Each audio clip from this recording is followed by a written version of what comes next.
Selamat datang di perjalanan menakjubkan ke salah satu periode paling penting dalam sejarah bumi, zaman Kapur, atau yang lebih dikenal dengan Cretaceous. Pada periode ini, kehidupan di bumi mencapai puncak evolusinya, dengan dinosaurus mendominasi daratan dan lautan yang penuh dengan makhluk prasejarah. Namun, apa yang membuat periode ini begitu istimewa? Dan bagaimana semuanya berakhir dengan kepunahan massal? Mari kita jelajahi bersama.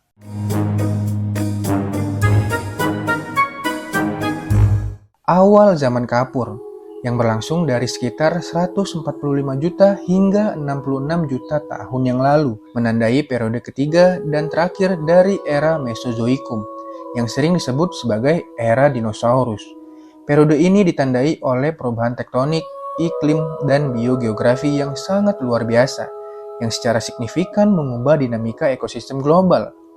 Pada awal zaman Kapur, bumi tengah atau Middle Earth mengalami proses pemisahan superkontinen Pangea yang berlangsung lambat namun penuh gejolak, menciptakan apa yang dikenal sebagai fase awal dari pemisahan daratan yang akan membentuk konfigurasi benua modern. Pergerakan lempeng tektonik selama zaman Kapur bukan hanya pergeseran geografis yang sederhana, melainkan sebuah proses kompleks yang melibatkan rifting kontinen, pembentukan cekungan laut dalam, serta munculnya sabuk pegunungan baru melalui aktivitas orogenik.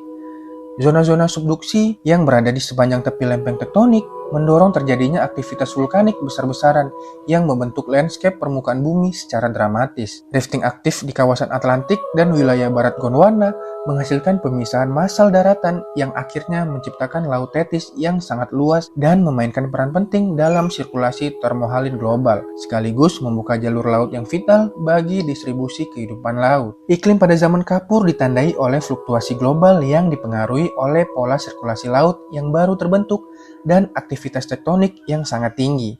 Meskipun bumi secara keseluruhan lebih hangat dibandingkan saat ini, distribusi suhu tidak seragam. Wilayah tropis mengalami peningkatan suhu yang ekstrim, mendukung perkembangan hutan tropis luas, sementara zona lintang menengah dan tinggi mungkin mengalami fluktuasi iklim yang lebih dramatis, termasuk periode pendinginan lokal akibat pengaruh vulkanisme regional dan perubahan dalam distribusi massa daratan.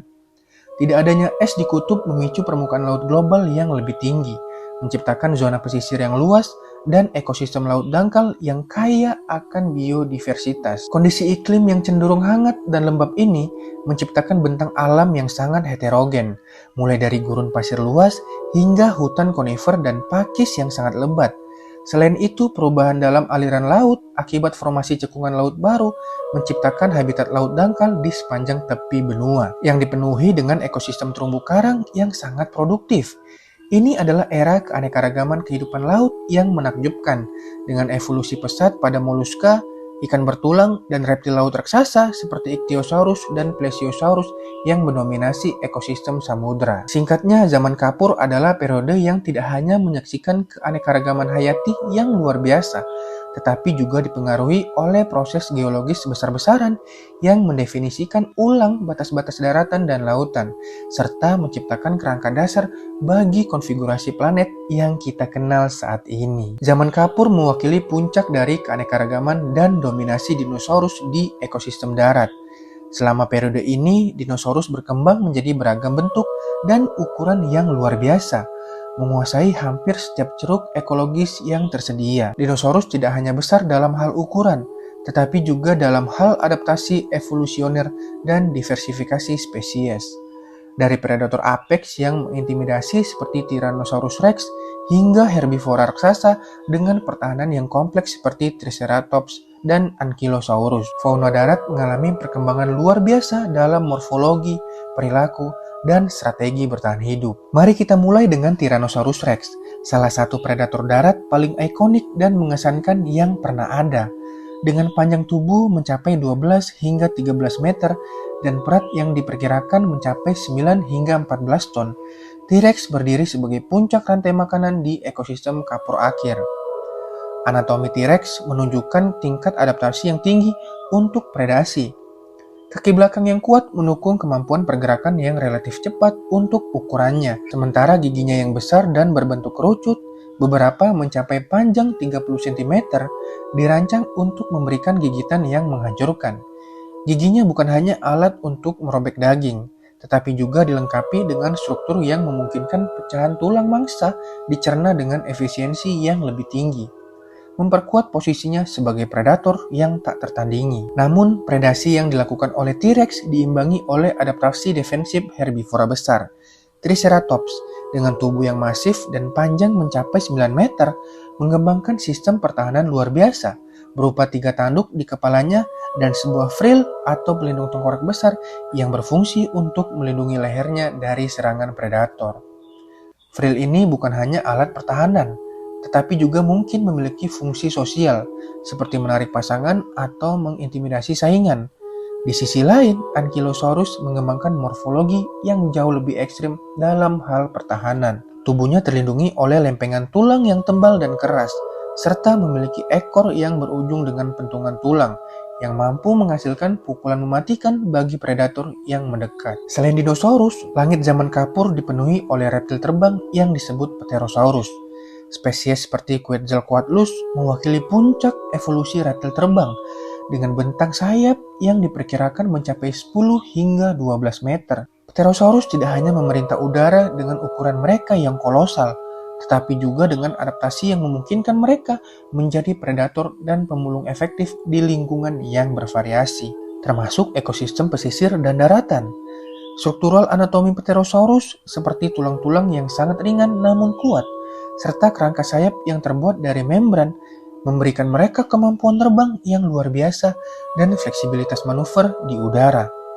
Meski mereka bukan burung, mereka memperlihatkan kesamaan adaptasi dalam penguasaan lingkungan udara yang menyaingi bahkan beberapa burung terbang paling canggih di masa kini. Sementara dinosaurus dan Pterosaurus mendominasi lingkungan darat dan udara, mamalia kecil mulai mengembangkan peran ekologis yang lebih terdefinisi selama zaman kapur. Meskipun masih berukuran kecil dan tampaknya terpinggirkan oleh megafauna yang lebih besar, mamalia menunjukkan kemampuan adaptasi yang akan menjadi kunci untuk kelangsungan hidup mereka di masa-masa yang akan datang. Kebanyakan mamalia kapur adalah nokturnal dan mungkin mengadopsi perilaku hidup di bawah tanah atau di pembohonan untuk menghindari predator besar. Makanan mereka bervariasi, dari serangga hingga tumbuhan, menandakan munculnya diversifikasi pola makan yang akan mendukung evolusi mamalia pasca zaman kapur. Mamalia pada masa ini berkembang menjadi berbagai bentuk dasar, termasuk marsupial dan plasental awal, yang membuka jalan bagi dominasi mamalia setelah peristiwa kepunahan massal di akhir zaman kapur.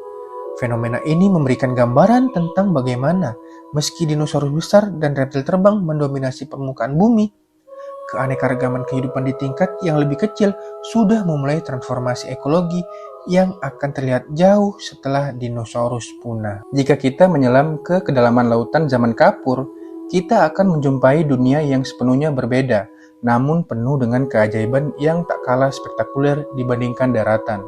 Lautan pada periode ini merupakan medan pertempuran yang sangat kompetitif, di mana predator raksasa bersaing memperebutkan dominasi. Di puncak rantai makanan laut ada Mosasaurus dan Plesiosaurus, dua kelompok reptil laut yang menunjukkan adaptasi luar biasa untuk kehidupan sebagai predator apek. Mosasaurus yang termasuk dalam kelompok Squamata berevolusi dari nenek moyang kadal darat dan menyesuaikan diri dengan kehidupan sepenuhnya akuatik. Dengan panjang tubuh yang dapat melebihi 15 meter, reptil laut ini menaklukkan lautan kapur dengan anatomi yang disesuaikan untuk kecepatan dan kekuatan. Tubuhnya yang panjang dan fleksibel dipadukan dengan ekor yang kuat memungkinkan mereka bergerak dengan kecepatan tinggi di air. Gigi Mosasaurus yang berbentuk kerucut dan sangat tajam dirancang untuk mengoyak daging, sementara rahangnya yang lebar dapat menghasilkan kekuatan gigitan yang luar biasa, memungkinkan mereka memangsa berbagai makhluk laut, termasuk ikan besar, kura-kura laut, dan bahkan reptil lainnya.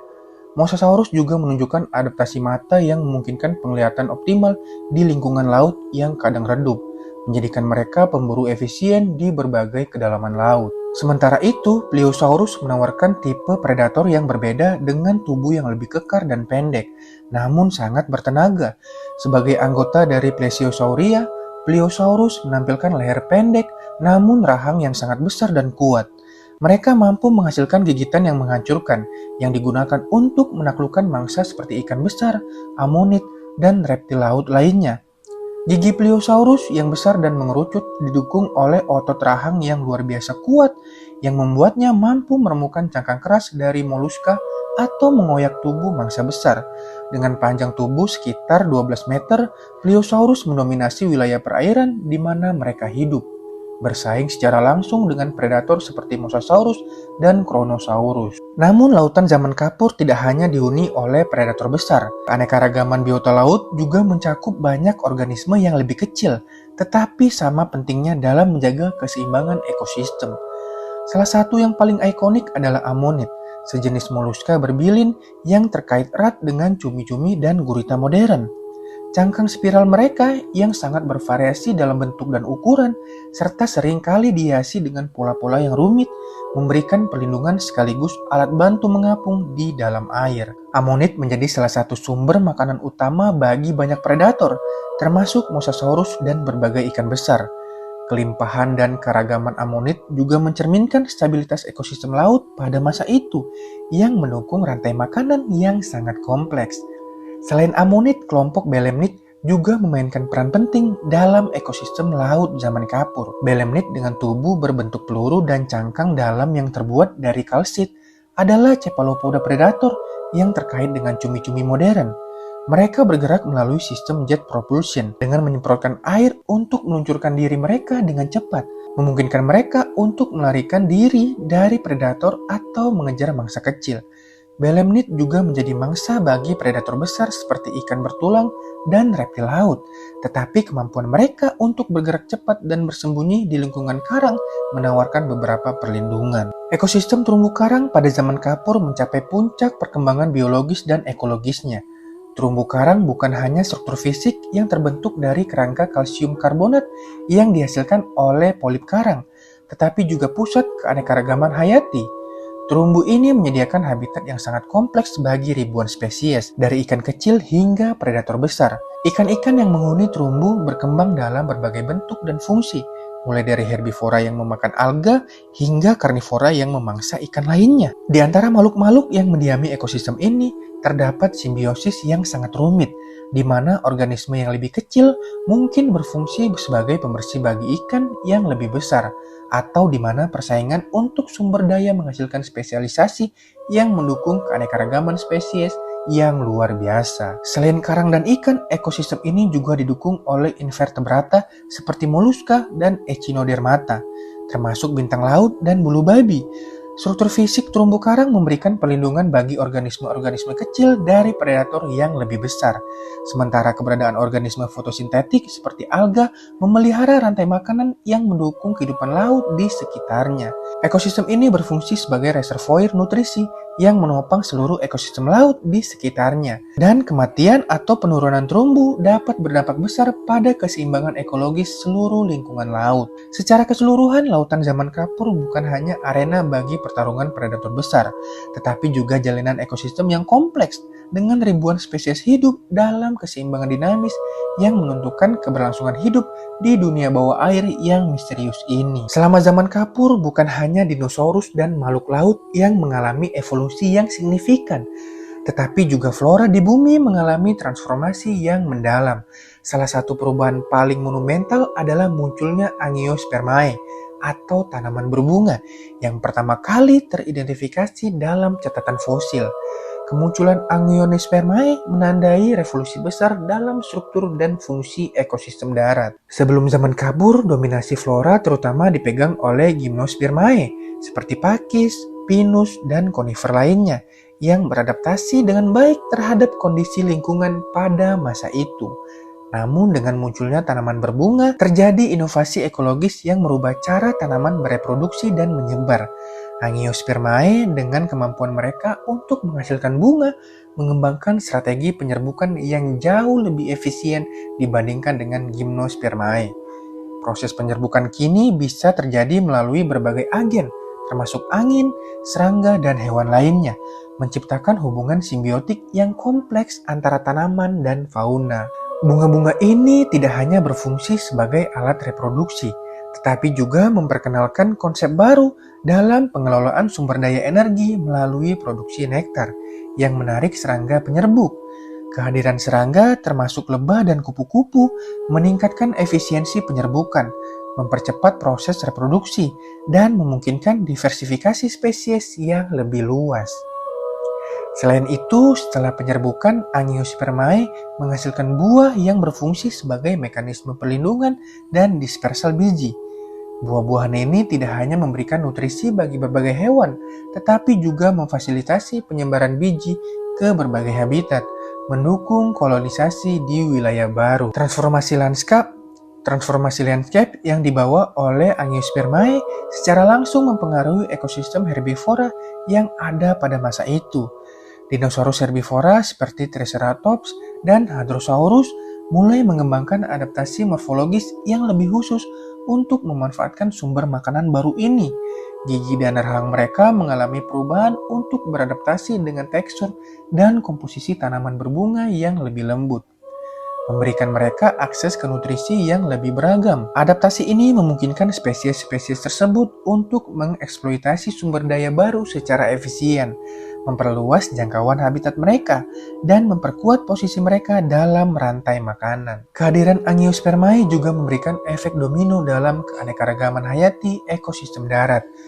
Dengan munculnya tanaman berbunga, habitat baru terbentuk yang memberikan tempat tinggal bagi berbagai spesies serangga, burung, dan mamalia kecil yang mulai muncul pada masa itu. Lingkungan yang lebih beragam ini mendorong spesiasi di berbagai tingkat, baik dalam kelompok herbivora yang baru muncul maupun predator yang beradaptasi untuk berburu mangsa baru yang lebih beragam. Secara keseluruhan, Angiospermae tidak hanya memperkaya ekosistem dengan memberi kehidupan baru pada berbagai spesies, tetapi juga merekonstruksi interaksi dalam jaringan makanan yang lebih kompleks, membentuk dasar bagi keanekaragaman hayati yang lebih besar yang akan terlihat di era setelah kepunahan massal di akhir zaman kapur. Transformasi ini menunjukkan betapa pentingnya evolusi tanaman dalam mempengaruhi dinamika ekosistem dan interaksi antara spesies yang berbeda, menciptakan kerangka yang mendukung kehidupan di bumi selama dan setelah periode ini. Namun, seperti setiap kisah epik yang monumental, zaman kapur diakhiri dengan tragedi besar yang mengguncang planet ini. Sekitar 66 juta tahun yang lalu, bumi mengalami salah satu bencana paling dahsyat dalam sejarah geologinya. Sebuah asteroid raksasa dengan diameter antara 10 hingga 15 km menabrak permukaan bumi di wilayah yang kini dikenal sebagai Semenanjung Yucatan di Meksiko. Tabrakan ini menghasilkan kawah Chicxulub yang memiliki diameter lebih dari 150 km dan memicu serangkaian peristiwa yang berujung pada kepunahan massal. Dampak dari tumbukan ini menghasilkan energi yang setara dengan miliaran bom nuklir, menciptakan gelombang kejut yang menghancurkan segala sesuatu dalam radius ratusan kilometer dari titik tumbukan. Selain itu, energi yang dilepaskan menyebabkan pelepasan panas yang ekstrim yang mengakibatkan kebakaran hutan besar-besaran di berbagai belahan dunia. Api yang berkobar tidak hanya mengubah pemandangan, tetapi juga mengeluarkan sejumlah besar karbon dioksida dan gas beracun lainnya ke atmosfer, memperburuk keadaan lingkungan. Akibat tabrakan, sejumlah besar debu, aerosol, dan sulfur terlempar ke atmosfer, menciptakan musim dingin nuklir yang menghampiri bumi. Hasilnya, sinar matahari terhalang selama berbulan-bulan, bahkan bertahun-tahun, menyebabkan suhu global menurun drastis. Pengurangan drastis dalam cahaya matahari mengakibatkan gangguan besar dalam fotosintesis, sehingga ekosistem darat dan laut mulai runtuh. Kegelapan ini menciptakan kondisi yang sangat tidak bersahabat bagi kehidupan, merusak rantai makanan yang sudah ada, dan memicu kelaparan di berbagai spesies. Tidak hanya dampak dari asteroid yang menjadi penyebab, tetapi juga aktivitas vulkanik yang sangat intens, terutama di wilayah yang kini dikenal sebagai Deccan Traps di India, berkontribusi besar terhadap kepunahan ini. Erupsi vulkanik ini berlangsung selama periode yang cukup lama, melepaskan sejumlah besar lava, abu, dan gas rumah kaca ke atmosfer. Gas-gas berbahaya seperti sulfur dioksida berkontribusi pada pembentukan hujan asam yang merusak vegetasi dan mengganggu ekosistem secara keseluruhan. Proses-proses ini menambah stres pada lingkungan yang sudah tertekan akibat dampak asteroid. Kombinasi dari tumbukan asteroid dan aktivitas vulkanik ini menciptakan kondisi yang tak tertahankan bagi kehidupan di bumi. Diperkirakan lebih dari 75% spesies yang ada, termasuk semua dinosaurus non-unggas, mengalami kepunahan dalam waktu yang relatif singkat, hanya dalam hitungan ribuan tahun. Kepunahan ini bukan hanya tentang hilangnya makhluk besar, ia juga mempengaruhi keanekaragaman hayati di lautan dan di darat, menghapus seluruh ekosistem yang telah terjalin selama jutaan tahun. Namun dalam kegelapan ini terdapat sebuah kesempatan baru. Dengan menghapus dominasi dinosaurus, peristiwa kepunahan ini membuka jalan bagi mamalia dan kelompok organisme lainnya untuk berkembang biak dan mengambil alih berbagai ceruk ekologis yang ditinggalkan. Dalam beberapa juta tahun setelah kepunahan, mamalia yang awalnya kecil dan mungkin tidak begitu diperhatikan mulai beradaptasi dan berkembang menjadi berbagai bentuk, dari yang paling sederhana hingga bentuk yang lebih kompleks yang akan akhirnya membawa pada munculnya manusia. Transformasi ekosistem yang luar biasa ini menunjukkan bagaimana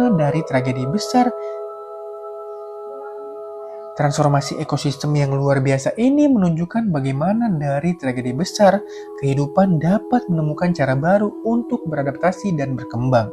Kejadian ini meskipun menghancurkan, menjadi babak awal bagi evolusi mamalia yang akhirnya membentuk dasar bagi keberadaan dan perkembangan spesies manusia di kemudian hari. Meskipun zaman kapur berakhir dengan kepunahan massal, warisan dari periode ini masih dapat kita rasakan hingga saat ini. Sumber daya alam seperti minyak dan gas bumi yang terbentuk dari sisa-sisa tumbuhan dan hewan dari zaman kapur adalah bagian penting dari kehidupan modern kita. Fosil yang ditemukan dari periode ini juga memberikan wawasan yang tak ternilai tentang kehidupan di masa lalu, membantu ilmuwan memahami evolusi dan sejarah bumi. Dari jejak fosil dinosaurus hingga sisa-sisa tumbuhan berbunga pertama, zaman kapur memberikan jendela ke masa lalu yang luar biasa kaya dan kompleks. Selain itu, warisan ini juga mengajarkan kita tentang kerapuhan kehidupan di bumi dan pentingnya menjaga keseimbangan ekosistem kita. Kepunahan massal yang terjadi pada akhir zaman kapur adalah pengingat bahwa bahkan makhluk besar dan terkuat pun tidak kebal terhadap perubahan yang tiba-tiba dan drastis. Zaman kapur adalah periode yang penuh dengan kehidupan yang luar biasa dan perubahan besar yang membentuk sejarah bumi. Dari dinosaurus yang menguasai daratan hingga tumbukan asteroid yang mengakhiri era mereka. Setiap aspek dari zaman kapur menawarkan pelajaran penting tentang evolusi, kepunahan, dan adaptasi. Meskipun kita tidak bisa benar-benar kembali ke masa itu, melalui ilmu pengetahuan dan fosil, kita bisa mendapatkan gambaran yang menakjubkan tentang kehidupan di masa lalu. Terima kasih telah bergabung dalam perjalanan ini untuk menjelajahi zaman kapur. Sampai jumpa di eksplorasi berikutnya, di mana kita akan terus mengeksplorasi misteri dan keajaiban dari sejarah bumi yang sangat panjang.